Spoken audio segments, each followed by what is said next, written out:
ஓம் ஸ்ரீ கல்கி அகத்தி சாய நமோ நமக. ஓம் ஸ்ரீ அன்னை சாரதா தேவியே போற்றி போற்றி.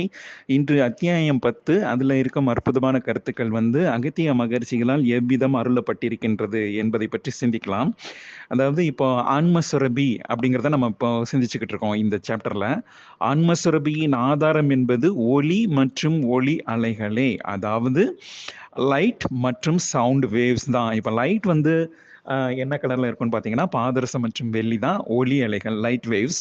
அதாவது முறையே பச்சை மற்றும் வெண்மை நிறத்தினை கொண்டிருக்கும். அதே மாதிரி வெப்ப இலைகள் முறையே சிவப்பு மற்றும் மஞ்சள் நிறத்தினை கொண்டிருக்கும், அதாவது தங்கம் மற்றும் தாமிர இலைகள். ஸோ இது எல்லாம் சேர்ந்தது தான் ஒரு ஆன்மாவின் ஆன்மச்சுழல். அந்த ஆன்மச்சுழலில் ஒரு மூல மைய பாதரச கருப்பொருள் என்பது இந்த அலைகளை வீசிக்கொண்டே இருக்கும். அதாவது எந்த நேரத்தில் காந்த அலைகள் ஓங்கி இருக்கும், எந்த நேரத்தில் வெப்ப இலைகள் ஓங்கி இருக்கும், வெப்ப அலைகள் ஓங்கி இருக்கும் அப்படின்லாம் நம்ம இந்த சாப்டரை பற்றி சிந்திக்கும் போது பார்த்துருந்தோம் இல்லையா? ஸோ இப்போ மேலும் இந்த ஆன்மாவின் தன்மையை எப்படி குறிப்பிட்றார் அகத்திரை அப்படின்னு பார்த்தீங்கன்னா, அவை ஒளியாகவும் ஓசையாகவும், காந்த மற்றும் வெப்பாற்றலாகவும், குளிர்ச்சி மற்றும் வெப்பத்தன்மையாகவும், உணர்வற்ற நிலை மற்றும் உணர்வின் உச்சமாகவும், இயங்காத்தன்மை மற்றும் இயங்கு சக்தியாகவும், தந்தையின் அறிவு மற்றும் தாயின் கருணையாகவும், இறைவன் மற்றும் இறைவியாகவும், சிவன் மற்றும் சக்தியாகவும், ஆண் பெண் என்கின்ற மாறுபட்ட தத்துவங்களாகவும் நிலைத்திருக்கும் அப்படின்னு சொல்லிக்கிறார். அதாவது இந்த இன் யாங்ஸ் தத்துவம் அப்படின்னு சொல்றாங்களே, சைனால ஒரு ஃபேமஸான பிலாசபி இருக்கு. எல்லாமே இருமை தத்துவம், அதாவது என்ன சொல்றது, துவைதம் இல்லையா? ஸோ அந்த இருமை தத்துவத்துல தான் இந்த உலகமே இயங்குது. எப்படி பார்த்தீங்கன்னாலும் உங்களுக்கு நல்லது தீயது, இரவு பகல், பகல் சூரியன் சந்திரன், அதே போன்று எல்லாமே இருமை தத்துவங்கள் தான். எப்படி பார்த்தீங்கன்னா ஆண் பெண் இல்லையா? உங்களுக்கு கூட பையன் ஒன்று இருக்கும், பொண்ணு ஒன்று இருக்கும். ஸோ அந்த மாதிரி இருமை மேபி எனக்கு ஒரே ஒரு பொண்ணு தான் இருக்குது, நான் என்ன பண்ணுறதுன்னு என்கிட்ட கேட்காதீங்க, எனக்கே ஒரே ஒரு பொண்ணு தான் இருக்குது. அது மட்டுமல்ல, வேற என்ன அற்புத கருத்துக்கள்லாம் இருக்குதுன்னு பார்த்தீங்கன்னா, எப்படி நம்ம எல்லாம் எங்கே சுற்றினாலும் நம்ம வீட்டுக்கு தானே ஒரு பர்டிகுலர் டைமில் வந்தாகணும். 90s கிட்ஸுக்கு இது ரொம்ப ஃபேவரட் டயலாக். அவங்க அம்மாலாம் சொல்லியிருப்பாங்க. அதான் அடிக்க ஓடி வரும்போது இந்த பையங்க என்ன பண்ணிடுவாங்க, கிரவுண்டுக்கு ஓடி போயிடுவாங்க, இல்லை பக்கத்து வீட்டில் எங்கன்னா ஓடி போயிடுவாங்க. அப்போ என்ன சொல்லுவாங்க அவங்க அம்மா, நீ எங்கே சுற்றினாலும் சாப்பாட்டுக்கு இங்கே தான் வரணும் அப்படிம்பாங்க. அந்த மாதிரி நமக்கு நம்ம வீடு தானே நம்மளுக்கு ஒரு மைய, எப்படி சொல்றது, மூல மைய ஆற்றலாக இருக்குது. நம்ம எங்கே சுற்றினாலும் கடைசியில் நம்ம வீட்டுக்கு அப்பாடன்னு ஒரு சோஃபாவில் உட்காரும் போது தானே ஒரு நிம்மதி கிடைக்குது. திருவண்ணாமலையிலே ஒரு ஃபங்க்ஷன் நடக்குது, அங்கேயே போனால் கூட மனம் எப்படா நம்ம வீட்டுக்கு போவோம், வீட்டில் போய் அமைதியாக உட்கார்ந்து தியானம் பண்ணலாம், இல்லை புக் படிக்கலாம் அப்படிங்கிற மாதிரி நம்ம யோசிக்கிறது. அப்போ நம்மளுடைய மூல மைய ஆற்றல் அப்போ நம்ம வீடு தான் அப்படின்னு நம்ம யோசிக்க வேண்டியிருக்குல்ல. எங்கே நிம்மதி, எங்கே நிம்மதி, அங்கே எனக்கு ஒரு இடம் வேண்டும்னு சிவாஜி கணேசன் படுற மாதிரி நிம்மதியை கொடுக்குற இடம் அட்லீஸ்ட் நம்ம வீடாகவாது இருக்கும்னு நினைக்கிறேன். ஆக்சுவலாக சரி வேண்டாம், இதோட படிக்கலாம். அது எதுக்காக இதை இங்கே சொல்றேன்னா, இந்த ஆன்மாவின் பல கோடி பாதரச தொழில்களையும் இந்த ஒரு மூல மைய பாதரச கருப்பொருள் என்பது அது பேஸ் பண்ணி தான் மற்ற பல கோடி பாதரச தொழில்களும் இதனோட ஈர்ப்பு விசையிலே இயங்கிக்கிட்டு இருக்கோம் அப்படின்னு சொல்லுவாங்க. இந்த men are from Mars, women are from வீனஸ்னு ஒரு புத்தகம் இருக்கு இல்லையா?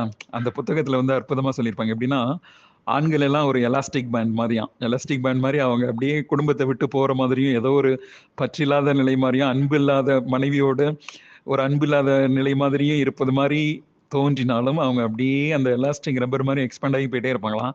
ஒரு பர்டிகுலர் டைமுக்கு அப்புறம் அந்த எலாஸ்டிக் பேண்டை விட்டிங்கன்னா மறுபடியும் என்ன ஆகும், தன்னோட ஸ்டார்டிங் பாயிண்ட்டுக்கே திரும்ப வந்துடும்ல. அதே மாதிரி அவங்க திரும்ப வந்துருவாங்க அப்படின்னு ஆண்களோட நேச்சர் அந்த நூலாசிரியர் அற்புதமாக கொடுத்துருப்பாரு. ஸோ அதையும் நம்ம இந்த நேரத்தில் சிந்திச்சு பார்க்க வேண்டியிருக்குது. ஸோ இது போன்ற பல்வேறு கருத்துக்களை சிந்திச்சு பார்க்கும்போது நம்மளுக்கு ஆன்மசுரபி தான் ஹெட் ஆஃப் டிபார்ட்மெண்ட்.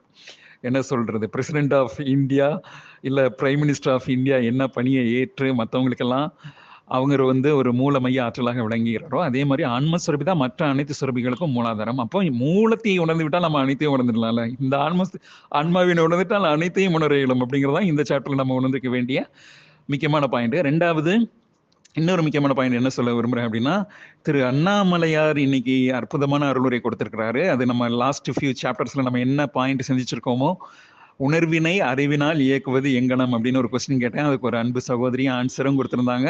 அவங்களுக்கு நான் சில இன்புட்ஸும் கொடுத்திருந்தேன். திரு அண்ணாமலையார் அது சம்பந்தமான அற்புதமான கருத்துக்களை இன்னும் கொஞ்சம் அவர் பாயிண்ட் ஆஃப் வியூலையும் இன்னும் நிறைய பாயிண்ட்ஸையும் சேர்த்து அற்புதமாக சொல்லியிருக்கிறாரு. ஸோ அதையெல்லாம் நீங்கள் கேட்டு உணர்வினால் இனிமே இயங்க ஆரம்பிக்கணும் அப்படிங்கிறது தான் அண்ணாமலையாரின் கார்த்திகை தீப திருநாள் அருளுரையாக இருக்கின்றது. ரெண்டாவது, இன்னைக்கு ஒரு கொஸ்டின் கேட்டிருக்கேன். ஏன் வந்து கார்த்திகை தீபம் வந்து ஏற்றப்படுது, மலை உச்சியில ஏற்றப்படுது அப்படிங்கிறதுக்கு நான் கேட்டு நான் ரெக்கார்ட் பண்ணி ஐ மீன் குரூப்ல போட்டு ஒரு 10 மினிட்ஸ் கழிச்சு தான் அன்பாலயம் அதில் யூடியூப்ல போட்டாங்க. பார்த்தா அதற்கான விடை அண்ணாமலையார் அருளியிருக்கிறார். ஏன் மலை உச்சியில தீபம் ஏற்றப்படுது அப்படிங்கிறத சூட்சுமமா சொல்லியிருக்காரு. பட் ஸ்டில் அதை நம்ம இன்னும் ராவாவே சிந்திக்கலாம்.